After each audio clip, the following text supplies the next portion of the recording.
एक था ठुनठुनिया, बड़ा ही नटखट, बड़ा था हंसोड़, हर वक्त हंसता खिलखिलाता। इस कारण माँ का तो वो बड़ा लाडला था। गांव गुलजारपुर में सभी उसे बड़ा प्यार करते थे। गांव में सभी आकर ठुनठुनिया की माँ गोमती से उसकी बड़ाई करते तो पुलक कर गोमती हंस पड़ती। उस हंसी में अंदर की खुशी छलछला रही थी। वह झट ठुनठुनिया को प्यार से गोदी में लेकर चूम लेती और कहती, बस यही तो मेरा सहारा है, नहीं तो भला मैं किसके लिए जी रही हूँ। मैं तो इसी के सहारे जी रही हूँ। गोमती के पति दिलावर को गुजरी 4 बरस हो गए थे। तब से एक भी दिन ऐसा न गया होगा जब उसने मन ही मन दिलावर को याद न किया हो। और वह धीरे से होठों में बुदबुदा कर कहा करती थी, देखा, हमारा बेटा ठुनठुनिया अब बड़ा हो गया है। यह तुम्हारा और मेरा नाम ऊंचा करेगा। ठुनठुनिया अभी केवल 5 वर्ष का हुआ था, पर गांव में हर जगह उसकी बड़ी चर्चा थी।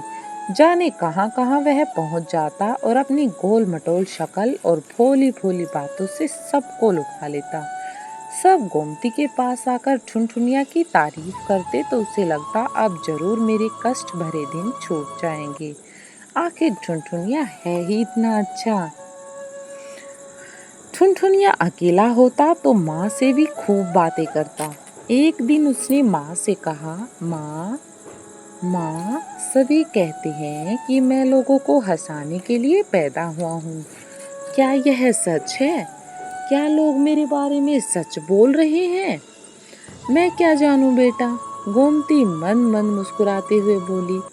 और माँ, लोग तो यह भी कहते हैं कि मैं इतना हंसोड़ हूँ कि हंसते हंसते ही पैदा हुआ हूँ। क्या यह ठीक है माँ? क्या लोग मेरे बारे में सही बोल रहे हैं? चल बुद्धू। इस पर गोमती ने उसके सिर पर एक चपत लगा दी। कोई हंसते हंसते भी पैदा होता है क्या? तू तो बिल्कुल पगला ही है। इतना बुद्धू कैसे रह गया रे तू? सच, पगला, बिल्कुल पगला, कहकर ठुनठुनिया ताली बजाकर जोर जोर से हंसने लगा। हंसता रहा, बड़ी देर तक लगातार हंसता ही रहा। अब ठुनठुनिया जो था, माँ ठुनठुनिया की मस्ती देखकर बड़ी खुश थी। माँ तो चाहती ही क्या है बच्चों की खुशी के सिवा, पर अंदर ही अंदर कहीं डर भी रही थी।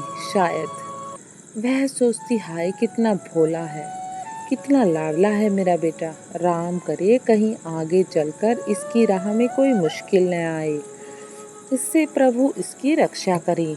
मेरा तो यही अकेला बेटा है लाडला, इसी के सहारे शायद बुढ़ापा पार हो जाए।